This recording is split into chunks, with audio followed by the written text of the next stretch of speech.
ഇപ്പോൾ CPM acting സംസ്ഥാന secretary A. Vijayaraghavan മാധ്യമങ്ങളെ കാണുന്നു തത്സമയം. ഇവിടെ ബിജെപിയുടെ അഖിലേന്ത്യാ അധ്യക്ഷന്റെ സന്ദർശനമുണ്ടായി. അതിലും പ്രസംഗങ്ങളുടെ പൊതുരീതി സാധാരണ നമ്മൾ കേട്ടുവരുന്ന കെ സുരേന്ദ്രൻ്റെയും ബി മുരളീധരൻ്റെയും ഒക്കെ രീതിയുടെ ഒരു വലിയ രൂപമാണ്. രണ്ടു കൂട്ടരും വർഗീയതയാണ് ഉപയോഗിക്കാൻ താല്പര്യപ്പെടുന്നത്. മതനിരപേക്ഷതയിൽ ഉയർന്നു നിന്ന് പ്രവർത്തിക്കുന്ന ഒരു സംസ്ഥാനമാണ് കേരളം. ഇന്ത്യയിൽ തന്നെ മോദി അധികാരത്തിൽ വന്നുകൊണ്ട് നടപ്പിലാക്കിയ വിദ്വേഷ രാഷ്ട്രീയത്തിനെതിരെ ന്യൂനപക്ഷങ്ങളൊക്കെ ഒപ്പം നിന്നാണ് കേരളത്തിലെ ഇടതുപക്ഷ ജനാധിപത്യ മുന്നണി ഗവൺമെന്റ് പ്രവർത്തിച്ചത്. ജനങ്ങളെയാകെ കേന്ദ്ര ഗവൺമെന്റിന്റെ രണ്ട് നിലപാടുകൾക്കെതിരായും സാമ്പത്തിക നയങ്ങൾക്കെതിരായും അതിൻ്റെ വർഗീയ രാഷ്ട്രീയത്തിനെതിരായും അണിനിരത്തുന്ന രീതിയാണ്, ജനങ്ങളെ ഒന്നിപ്പിക്കാനാണ് ഇടതുപക്ഷ ജനാധിപത്യ മുന്നണി ഗവൺമെന്റ്, വിശേഷിച്ച് മുഖ്യമന്ത്രി പിണറായി വിജയൻ മുൻകൈ എടുത്തത്. വലിയ സ്വീകാര്യത നമ്മുടെ സംസ്ഥാന ഗവൺമെന്റിന്റെ നിലപാടുകൾക്ക് പൊതുസമൂഹത്തിൽ കിട്ടിയിട്ടുണ്ട്. ഈ അടുത്ത ദിവസം ഗവൺമെന്റ് സംഘടിപ്പിച്ച, പ്ലാനിംഗ് ബോർഡ് സംഘടിപ്പിച്ച കേരളത്തിന്റെ ഭാവിയുമായി ബന്ധപ്പെടുത്തി നടത്തിയ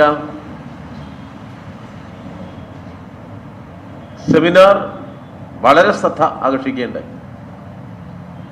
ആ സെമിനാറിൽ പങ്കെടുത്ത 2 നോബൽ സമ്മാന ജേതാക്കൾ, സ്റ്റിഗ്ലിഷും അതോടൊപ്പം അമർത്യ സെൻ, രണ്ടുപേരും കേരളത്തിൻ്റെ ഭരണനിർവഹണ രീതികളെ, അതിൻ്റെ മുൻഗണനകളെ നല്ല നിലയിലാണ് വിശകലനം ചെയ്തത്. വളരെ ശ്രദ്ധേയമായ തരത്തിൽ ഇന്നത്തെ ഒരു സവിശേഷമായ ലോക സാഹചര്യത്തിൽ ഇന്ത്യയിലെ ഒരു സംസ്ഥാനത്തിൻ്റെ ഭരണത്തെ സാധാരണ ജനങ്ങൾക്ക് അനുകൂലമായി ഉപയോഗപ്പെടുത്താൻ, സംസ്ഥാനത്തിൻ്റെ പൊതുപുരോഗതിയെ വിലപ്പെടുത്താൻ മാതൃകാപരമായി ഉപയോഗപ്പെടുത്തി എന്നുള്ളതാണ്. വ്യവസായ സമൂഹവും ആ സമീപനം തന്നെയാണ് ഈ ചർച്ചകളിൽ ഉയർത്തിയത്. അതിന് സഹായകരമായ ഒന്നായിരുന്നു കേരളത്തിൻ്റെ പൊതു ബജറ്റ്. അത് പ്രധാനമായും കേരളത്തിൻ്റെ സാമൂഹ്യ മുന്നേറ്റങ്ങൾക്കൊപ്പം തൊഴിൽ സാധ്യതകളെ ഉപയോഗപ്പെടുത്തുക, അതിനുവേണ്ടി ഒരു പൊതു സമീപനം സ്വീകരിക്കുക എന്ന ഒരു നിലപാട് സ്വീകരിക്കേണ്ടത്. വിശേഷിച്ച് നമ്മുടെ ഈ ഗൾഫ് രാജ്യങ്ങളിലൊക്കെ പഴയ മികവ് സമ്പദ്ഘടനയ്ക്കില്ലാത്ത സാഹചര്യത്തിൽ നമ്മളുടെ തനതായ സാധ്യതകൾ ഉപയോഗപ്പെടുത്തുക എന്ന സമീപനം നമ്മൾ സ്വീകരിച്ചിട്ടുണ്ട്. അപ്പം ഈ ബഡ്ജറ്റിൻ്റെ പൊതുവായ നിർദ്ദേശങ്ങൾ പ്രാവർത്തികമാക്കാൻ ജനങ്ങളുടെ പിന്തുണ കൂടി നമുക്ക് സമാഹരിക്കണം. അതിനുവേണ്ടിയാണ് ഈ ബഡ്ജറ്റിനെ വിപുലമായി ജനങ്ങളിലേക്ക് എത്തിക്കുന്ന പരിപാടികൾ പാർട്ടി ഇപ്പോൾ ആസൂത്രണം ചെയ്തിട്ടുള്ളത്. നമ്മുടെ തദ്ദേശ സ്ഥാപനങ്ങൾ അക്കാര്യത്തിൽ അവരുടെ ചുമതലകൾ നിർവഹിക്കുക എന്ന നിലയിലുള്ള പ്രവർത്തനങ്ങളും ഉടൻ ആരംഭിക്കും. അതോടൊപ്പം നിയമസഭാ തെരഞ്ഞെടുപ്പിന്റെ പശ്ചാത്തലത്തിൽ വിപുലമായ പ്രചരണ പരിപാടികളും സംസ്ഥാനത്ത് ആരംഭിക്കാനും ഇപ്പോൾ തീരുമാനിച്ചിട്ടുണ്ട്. പ്രചരണ ജാഥകൾ ഇപ്പോൾ നമ്മൾ നടത്താൻ പോവുകയാണ്. 2 ജാഥകളാണ്. ഒന്ന് കാസർഗോഡ് നിന്ന് ആരംഭിച്ച് ആ ജാഥ പിണറായി വിജയനാണ് 13-ന് ഉദ്ഘാടനം ചെയ്യുന്നത്. മുഖ്യമന്ത്രി ഉദ്ഘാടനം ചെയ്യുന്ന ജാഥ തൃശ്ശൂരിൽ ആണ് സമാപിക്കുന്നത്. മറ്റൊന്ന് CPI ജനറൽ സെക്രട്ടറി D രാജ എറണാകുളത്ത് നിന്ന് ഉദ്ഘാടനം ചെയ്ത് തിരുവനന്തപുരത്ത് സമാപിക്കും. 2 ജാഥകളും ഫെബ്രുവരി 26-നാണ് സമാപിക്കുന്നത്. ഈ ജാഥ വലിയ വിജയമാക്കുന്നതിന് വേണ്ടിയുള്ള പൊതു കാഴ്ചപ്പാടും നമ്മൾ ഇപ്പോൾ തയ്യാറാക്കിയിട്ടുണ്ട്. അതിൻ്റെ അടിസ്ഥാനത്തിലുള്ള പ്രവർത്തനങ്ങളാണ് ആരംഭിക്കാൻ പോകുന്നത്. പിന്നീട് ഒരു കാര്യം സൂചിപ്പിക്കാനുള്ളത്, ഈ കോൺഗ്രസിന്റെ നേതൃത്വത്തിലുള്ള UDF-ന്റെ ജാഥ ഇപ്പോൾ പര്യടനം നടത്തിക്കൊണ്ടിരിക്കുകയാണ്. ജാഥയിൽ കോൺഗ്രസിന്റെ നേതാക്കൾ വലിയ തോതിൽ സംസ്ഥാന മുഖ്യമന്ത്രി സഖാവ് പിണറായി വിജയനെ ആക്ഷേപിക്കാനും വ്യക്തിഹത്യ നടത്താനുമുള്ള പ്രവർത്തനങ്ങൾ നടത്തുകയാണ്. ഇപ്പോ പാർലമെന്റ് അംഗം കൂടിയായ ശ്രീ K സുധാകരൻ മുഖ്യമന്ത്രിക്കെതിരെ അത്യന്തം ഹീനമായ പ്രസ്താവനയാണ് നടത്തിയിരിക്കുന്നത്. നമ്മുടെ ആധുനിക സമൂഹത്തിൽ സാധാരണ ഉപയോഗിക്കാത്ത ഒരു രീതിശാസ്ത്രമാണ് തൻ്റെ പ്രസംഗത്തിൽ മുഖ്യമന്ത്രിയെ അധിക്ഷേപിക്കുന്നതിന് വേണ്ടി പാർലമെന്റ് അംഗം കൂടിയായ സുധാകരൻ സ്വീകരിച്ചത്. അദ്ദേഹം പ്രകടിപ്പിച്ച ഈ നിലപാടിനോട് കോൺഗ്രസ് പാർട്ടി അതിൻ്റെ നിലപാട് വ്യക്തമാക്കേണ്ടതുണ്ട്. നമ്മുടെ സംസ്ഥാനത്തിൻ്റെ മുഖ്യമന്ത്രിയെ അധിക്ഷേപിക്കാൻ ഈ പരിഷ്കൃത കാലത്ത് ഇത്തരം വാക്കുകൾ ഉപയോഗപ്പെടുത്തിയത് അപലപിക്കേണ്ട ഒന്നാണ്. അതുകൊണ്ടാണ് കോൺഗ്രസിന്റെ സമീപനം വ്യക്തമാക്കണമെന്ന് ഞങ്ങൾ ആവശ്യപ്പെടുന്നു. ഇത്രയും കാര്യങ്ങളാണ് സൂചിപ്പിക്കുന്നത്.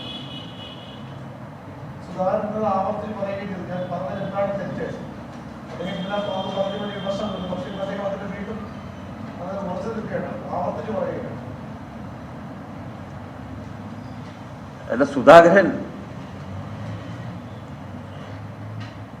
കേരളം കടന്നുപോന്ന കാലത്തിൻ്റെ വഴികളെ കുറിച്ചുള്ള ബോധക്കുറവിൽ നിന്നായിരിക്കും ഇങ്ങനെ സംസാരിക്കുന്നത്. നാട് കുറെ മുന്നേറിയിട്ടുണ്ട്. തൊഴിലുമായി ബന്ധപ്പെടുത്തിയും വിദ്യാഭ്യാസപരമായും വലിയ മാറ്റങ്ങൾ ഈ കേരളത്തിൽ സാംസ്കാരികമായും നടന്നിട്ടുണ്ട്. അപ്പോ ഇത്തരം പ്രയോഗങ്ങൾ നടത്തുമ്പോൾ അവർ പറയട്ടെ. അദ്ദേഹം പറഞ്ഞാൽ പോലെ ഉറച്ചിക്കുന്നത്, ബാക്കിയുള്ളവർ എന്ത് പറയുന്നു കേൾക്കാനാണല്ലോ ഞങ്ങൾ ഈ ചോദ്യം ഉന്നയിച്ചത്.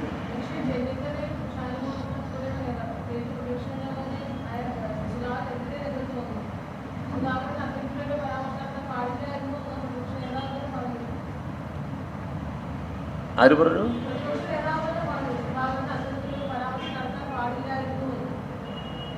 അല്ല, അവിടെ നിന്നാ മതിയോ ആ പരാമർശത്തിന്? അതാണ് ഞങ്ങൾ ചോദിക്കുന്നത്.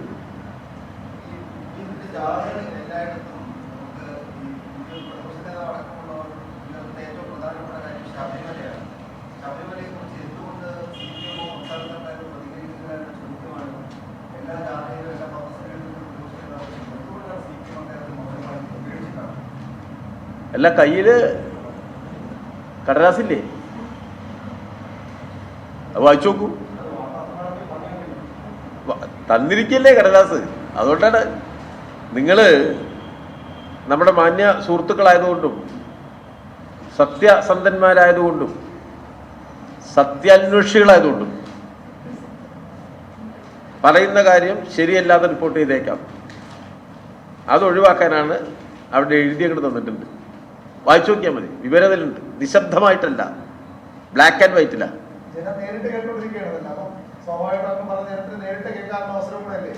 അല്ല, നിങ്ങൾക്ക് വേണ്ടി തന്നിരിക്കുകയാണ്.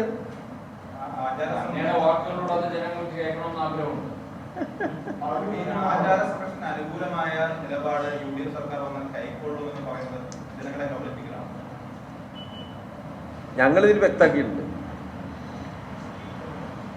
വിഷയം സുപ്രീം കോടതിയുടെ വിശാല ബെഞ്ചിന്റെ മുന്നിൽ ആണിപ്പോ. ആ വിശാല ബെഞ്ച് അത് സംബന്ധിച്ചുള്ള തീരുമാനമെടുത്താൽ അതിനനുസൃതമായാണ് ബാക്കി കാര്യങ്ങൾ വരുന്നത്. അതാണ് ഞങ്ങളിവിടെ വ്യക്തമാക്കിയിരിക്കുന്നത്. അപ്പോൾ ആ വിധിയുടെ അടിസ്ഥാനത്തിൽ കാര്യങ്ങൾ തീരുമാനിക്കുകയാണ് വേണ്ടത്. എല്ലാവരുമായി കൂടിയാലോചിച്ച് തീരുമാനിക്കുകയാണ് വേണ്ടത്. ഇവരിപ്പോ വിശാല ബെഞ്ചിന്റെ മുന്നിൽ കിടക്കുന്ന ഒരു കാര്യത്തിൽ നിയമം നിർമ്മിക്കും എന്ന് പറയുകയാണ്. അസാധ്യമായ കാര്യമാണത്. ഭരണഘടനയെക്കുറിച്ചും CRPFയെ കുറിച്ചും അറിയുന്ന ഒരാൾക്ക് ഇത് അസാധ്യമാണെന്ന് മനസ്സിലാവും.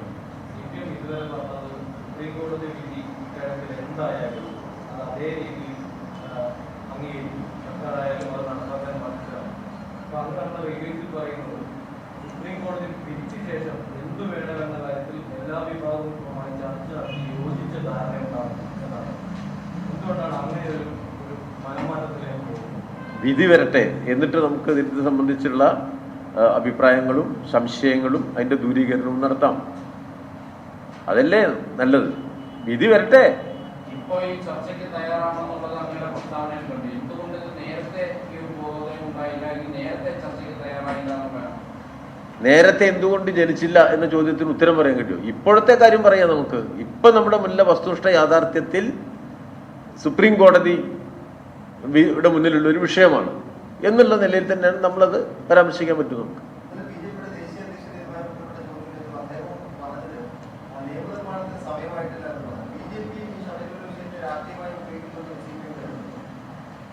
അല്ല, ഞാൻ വ്യക്തമാക്കിയത് CPM നിലപാടാണ്.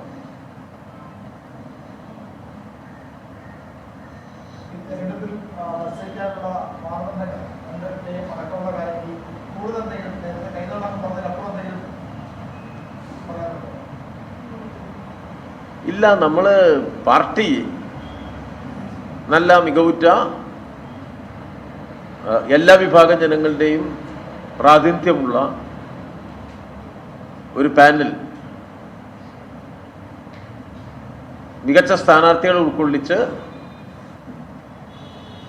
തയ്യാറാക്കണമെന്നാണ് തീരുമാനിച്ചത്. സ്വാഭാവികമായിട്ടും നമ്മൾ ഞാൻ ആവർത്തിച്ച് പറഞ്ഞിട്ടുണ്ട്, തുടർച്ചയായി ഒരേ ആളുകളെ അനന്തമായ കാലത്തേക്ക് മത്സരിപ്പിക്കുന്ന രീതി ഇല്ല. അതുകൊണ്ടാണ് നമ്മൾ ടേം നിശ്ചയിച്ചിട്ടുണ്ട്. അതനുസരിച്ചാണ് അത് സംബന്ധിച്ചുള്ള തീരുമാനങ്ങൾ എടുക്കുന്നത്.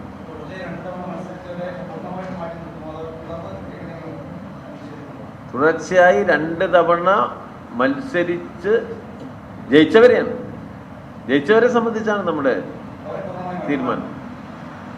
അത് സാധാരണ നമ്മൾ എല്ലാ തെരഞ്ഞെടുപ്പിലും ആ സമീപനമാണ് സ്വീകരിച്ചു പോരുന്നത്. പിന്നെ ഇപ്പൊ ഗവൺമെന്റിൽ പ്രവർത്തിക്കാൻ വേണ്ടി അത്തരം ചില കാര്യങ്ങളുമായി ബന്ധപ്പെടുത്തി കുറച്ചുകൂടി അനുഭവ സമ്പത്തിനെയും നമ്മൾ ഉപയോഗപ്പെടുത്താറുണ്ട്. അതെല്ലായ്പ്പോഴും നമ്മൾ ചെയ്യുന്ന ഒരു സമീപനം.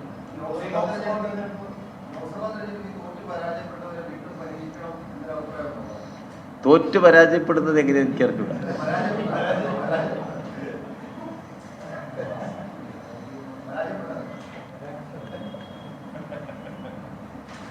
നമ്മളൊരു പൊതു മാനദണ്ഡങ്ങൾ ഇത്തരം കാര്യങ്ങളിൽ ചർച്ച ചെയ്ത് ഒരേ ആളുകൾ തന്നെ എപ്പോഴും സ്ഥാനാർത്ഥികളാവുക എന്നതല്ല പാർട്ടിയുടെ നിലപാട്. ധാരാളം ആളുകളുണ്ട്. അപ്പോൾ നമുക്ക് ഒരേ ആൾ തന്നെ എപ്പോഴും മത്സരിക്കേണ്ട സ്ഥിതിയില്ല.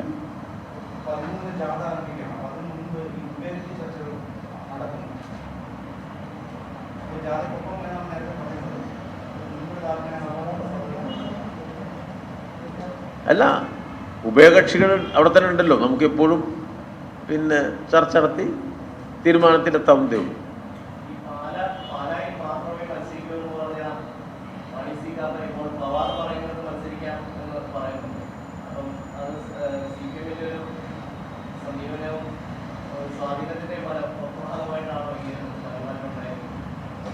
അല്ല, ഞാൻ നേരത്തെ വ്യക്തമാക്കിയിട്ടുണ്ട്,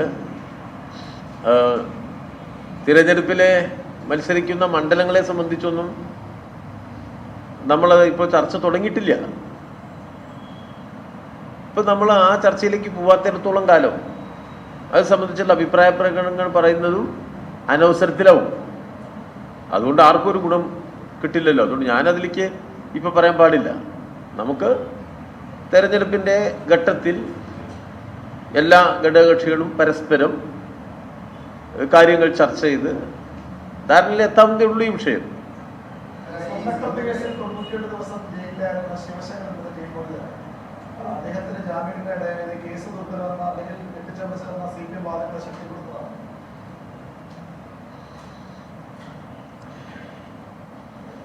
ഈ കേസിൽ പ്രതികളാവുമ്പോൾ അവർക്ക് ജാമ്യം കിട്ടുന്നതിന് വേണ്ടിയുള്ള വ്യവസ്ഥയും നമ്മുടെ നാട്ടിലുണ്ട്. നമ്മുടെ നാട്ടിൽ നിയമവ്യവസ്ഥയുടെ ഭാഗമായിട്ടുള്ളതാണ് ജാമ്യം കിട്ടുക എന്നത്. ഇപ്പോൾ ആ നിയമവ്യവസ്ഥ ജാമ്യം നൽകിയിരിക്കുന്നു. അത് സാധാരണമായൊരു നിയമഭാഷയുടെ ഭാഗമായിട്ടുള്ള കാര്യമാണ്. അത് രാഷ്ട്രീയമല്ല.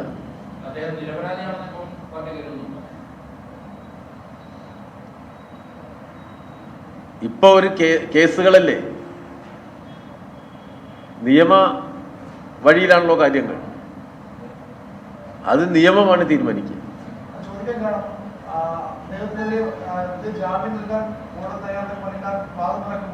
ശക്തമായ എതിർവാദം ഉന്നയിക്കാൻ പോലും കസ്റ്റം തയ്യാറായിരുന്നു. തെളിവുകളുടെ അഭാവമാണ്. നേരത്തെ CPM ആരോപിക്കുന്നത് തെളിവുകളില്ലാതെ രാഷ്ട്രീയമായി ഉണ്ടാക്കിയ ഒരു കേസാണ്. ശിവശങ്കർ മാത്രമല്ല, ഇവരുടെ എല്ലാ കേസുകളും.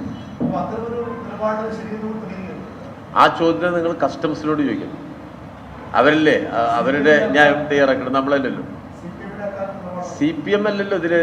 ഇത് നിയമത്തിന്റെ കാര്യമാണ്, കോടതിയാണ്, നിയമമാണ്, നിയമവ്യവസ്ഥകളാണ്, വ്യവസ്ഥാപിതമായ കാര്യങ്ങളാണ്. അതാത് കാലത്ത് പാർലമെന്റ് പാസ്സാക്കുന്ന നിയമങ്ങളും അതനുസരിച്ചാണ് ക്രിമിനൽ നിയമം, അതനുസരിച്ചാണ് CRPC, അതനുസരിച്ചാണ് മറ്റ് നിയമങ്ങൾ. നിയമത്തിന്റെ വഴിക്ക് പോവുക എന്നത് നമ്മുടെ സമൂഹത്തിന്റെ, ജനാധിപത്യ സമൂഹത്തിന്റെ സ്വാഭാവിക നീതിക്രമമാണ്. അതിൽ നമ്മളുടെ ഇടപെടലല്ല, നിയമാനുസൃതമായ കാര്യങ്ങളുടെ ഒരു നടത്തിപ്പാണ്.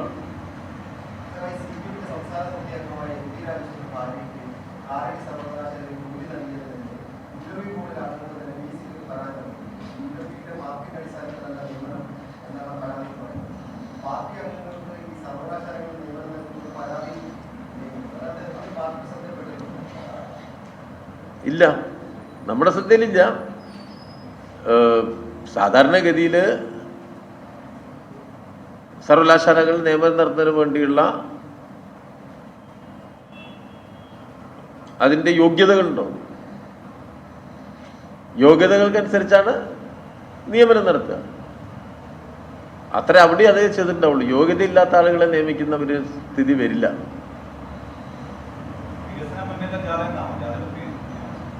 അതെ, അത് വികസന മുന്നേറ്റ ജാഥയാണ്. നമ്മൾ വളരെ കൃത്യമായിട്ട് തന്നെ അതിൻ്റെ ഒരു ലക്ഷ്യവും ഇവിടെ പറയുകയുണ്ടായി. നവകേരള സൃഷ്ടിക്കായി വീണ്ടും LDF എന്ന മുദ്രാവാക്യമാണ്.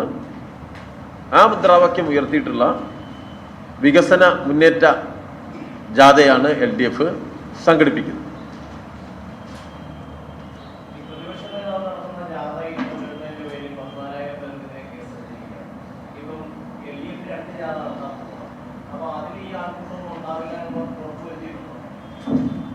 LDF നടത്തുന്ന ജാഥയിൽ കോവിഡ് പ്രോട്ടോക്കോളുകൾ പാലിക്കുന്നത് സംബന്ധിച്ച് കൃത്യമായ ഉറപ്പുകൾ വരുത്തിയിട്ടുണ്ട്. കോവിഡ് പ്രോട്ടോക്കോളുകൾ പാലിച്ചുകൊണ്ടായിരിക്കും ജാഥ അതിൻ്റെ മുന്നോട്ട് പോകും.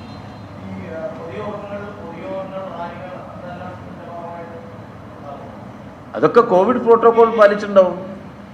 സാമൂഹ്യ അകലം, പിന്നെ മാസ്ക്, സാനിറ്റൈസർ, കൈ കഴുകുന്നതിന് വേണ്ടിയുള്ള സൗകര്യം, മാസ്ക് ആർക്കെങ്കിലും ഇല്ലെങ്കിൽ അവർക്ക് മാസ്ക് കൊടുക്കാനുള്ള സംവിധാനം, അങ്ങനെയാണത് തയ്യാറാക്കുക. എല്ലാ കോവിഡ് മാനദണ്ഡങ്ങളും പാലിച്ച്, പ്രോട്ടോകോൾ പാലിച്ച് ആളുകൾ പങ്കെടുക്കട്ടെ. CPM സംസ്ഥാന സെക്രട്ടറി A. വിജയരാഘവൻ മാധ്യമങ്ങളെ കാണുകയായിരുന്നു. ശബരിമല വിഷയത്തിൽ UDFും BJPയും ജനങ്ങളെ കബളിപ്പിക്കുകയാണെന്നും മുഖ്യമന്ത്രി പിണറായി വിജയനെതിരെ സുധാകരൻ നടത്തിയ പരാമർശം അത് അപലപിക്കേണ്ടതാണെന്നുമാണ് A. വിജയരാഘവൻ ഇപ്പോൾ മാധ്യമങ്ങളോട് പറഞ്ഞത്. നിങ്ങളെ മാധ്യമ സുഹൃത്തുക്കൾ ചെയ്യുന്നൊരു കാര്യം എന്താ വെച്ചാൽ ഈ പുറത്ത് പറയുന്നതിനേക്കാൾ കൂടുതൽ മറച്ചു വെക്കുക എന്നതാണ്. ഈ കാര്യത്തിലും കേരളത്തിലെ എല്ലാ മാധ്യമങ്ങളും ഒന്നും ഞാൻ പറയുന്നില്ല, ഇടതുപക്ഷത്തോട് അത്ര താല്പര്യമില്ലാത്ത മാധ്യമങ്ങൾ വസ്തുതകളെ മറച്ചു വെക്കുകയാണ് ചെയ്തത്. യഥാർത്ഥ വസ്തുത എന്താ? വളരെ ചെറിയ ദിവസക്കൂലിക്ക് ദീർഘമായ കാലം 10-15 കൊല്ലം ജോലി ചെയ്ത ആളുകളാണ്. അങ്ങനെ 10-15 കൊല്ലം ചെറിയ കൂലിക്ക് ജോലി ചെയ്ത ആളുകളെ, ദിവസവേതനക്കാരെ, കോൺട്രാക്ട് ജീവനക്കാരെ ഇതിനു മുമ്പും കേരളത്തിൽ നിശ്ചിതമായ കാലം കഴിഞ്ഞവരെ സ്ഥിരപ്പെടുത്തിയിട്ടുണ്ട്. ഈ ഗവൺമെന്റ് ഏറ്റവും ചുരുങ്ങിയത് 10 കൊല്ലമെങ്കിലും ചെറിയ കൂലിക്ക് ജോലി ചെയ്ത ആളെയാണ് സ്ഥിരപ്പെടുത്തിയത്. അവരും തൊഴിൽ രഹിതരാണ്. അവര് 10-15 കൊല്ലം ജോലി ചെയ്ത് തുച്ഛമായ കൂലിക്ക്, സാധാരണ അതേ ജോലി മറ്റൊരാൾ ചെയ്താൽ കിട്ടുന്നതിന്റെ 1/3 അല്ലെങ്കിൽ അതിൽ താഴെയാണ്. CPM സംസ്ഥാന സെക്രട്ടറി A. വിജയരാഘവൻ മാധ്യമങ്ങളെ കാണുകയായിരുന്നു. K. സുധാകരന്റെ പരാമർശം അപലപനീയമാണെന്നും പാർട്ടിയിൽ അതിന് മറുപടി എന്താണുള്ളതെന്നും കോൺഗ്രസിനോട് ചോദിക്കുന്നു A. വിജയരാഘവൻ. ഒപ്പം ശബരിമല വിഷയത്തിൽ വിജയരാഘവന്റെ പ്രസ്താവന ഇപ്പോൾ വരുന്നു. A. വിജയരാഘവൻ പറയുന്നത് ശബരിമല വിഷയം UDFും BJPയും ചേർന്ന് ജനങ്ങളെ കബളിപ്പിക്കുകയാണ്. സുപ്രീം കോടതിയുടെ വിശാല ബെഞ്ചിന്റെ പരിഗണനയിലിരിക്കുന്ന ഒരു വിഷയത്തിൽ ആ തീരുമാനം എന്താണെങ്കിലും അത് ഈ സർക്കാർ നടപ്പിലാക്കാൻ ബാധ്യസ്ഥമാണ്. കൂടിയാലോചിച്ച് മാത്രമേ അക്കാര്യങ്ങൾ നടത്തുകയുള്ളൂ എന്നാണ്.